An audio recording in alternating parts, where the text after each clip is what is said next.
Hi అండి, నమస్తే. Welcome to my channel Devi vlogs. ఇవాళ రెసిపీ వచ్చేసి సాంబార్. మనం రెగ్యులర్గా సాంబార్ చేస్తూనే ఉంటాం, కానీ పర్ఫెక్ట్ కొలతలతో ఈ విధంగా చేసి చూడండి. సాంబార్ టేస్ట్ సూపర్గా ఉంటుంది. మీరు కనుక మన ఛానల్ని ఫస్ట్ టైం కనుక చూస్తున్నట్లయితే ప్లీజ్ లైక్, షేర్, సబ్స్క్రైబ్ చేయండి. అలాగే పక్కనే ఉన్న బెల్ ఐకాన్ని క్లిక్ చేయండి. ముందుగా ఒక కప్పు కందిపప్పు తీసుకుని వాష్ చేసుకుని 3 కప్పులు వాటర్ యాడ్ చేసుకుని కుక్కర్లో 3 విజిల్స్ రానివ్వండి. ఈ విధంగా కుక్కర్లో వేసినా పర్లేదు, లేదా స్టవ్ మీద అయినా ఉడికించండి. ఇప్పుడు ఉడికినటువంటి కందిపప్పుని మెత్తగా మ్యాష్ చేసి పక్కన పెట్టుకోవాలి. అలాగే సాంబార్లోకి కావాల్సినటువంటి కూరగాయలను కూడా కట్ చేసుకోండి. సాంబార్కి కావాల్సినటువంటి తాలింపుని కూడా రెడీ చేసుకోండి. ముందుగా స్టవ్ మీద సాంబార్ క్వాంటిటీకి తగ్గట్టుగా కళాయి కానీ కుక్కర్ కానీ తీసుకోండి. 2 టేబుల్ స్పూన్ ఆయిల్ వేసుకుని బాగా హీట్ చేసుకోండి. ఆయిల్ హీట్ అయిన తర్వాత 4 రెబ్బలు మెత్తగా దంచిన వెల్లుల్లి, 1 స్పూన్ జీలకర్ర, 1 స్పూన్ ఆవాలు, కొంచెం కరివేపాకు, కొంచెం ఎండుమిర్చి వేసి బాగా ఫ్రై చేయండి. ఇది బాగా ఫ్రై అయిన తర్వాత మనం ముందుగా మ్యాష్ చేసి పెట్టుకున్నటువంటి కందిపప్పుని యాడ్ చేయండి. ఇది యాడ్ చేసిన తర్వాత కొంచెం సేపు అలా మగ్గనిద్దాం.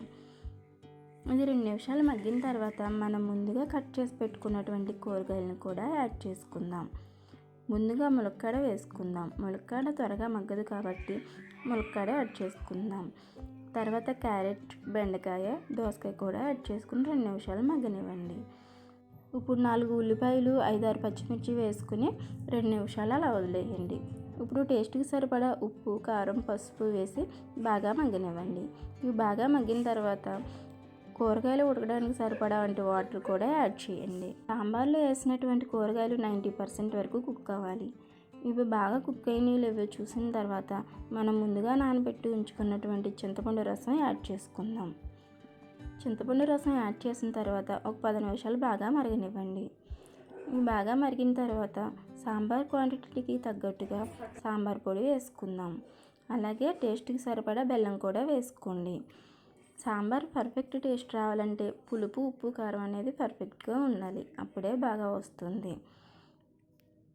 ఈ విధంగా చేసినటువంటి సాంబార్ బ్రేక్ఫాస్ట్లోకి కానీ రైస్లోకి కానీ చాలా బాగుంటుంది. ఇప్పుడు కొంచెం కొత్తిమీర యాడ్ చేసుకుందాం. మీరు కూడా ట్రై చేసి సాంబార్ ఎలా వచ్చిందో కామెంట్ చేయండి. మన ఛానల్ మట్టి సబ్స్క్రైబ్ చేయడం మర్చిపోకండి. Thanks for watching.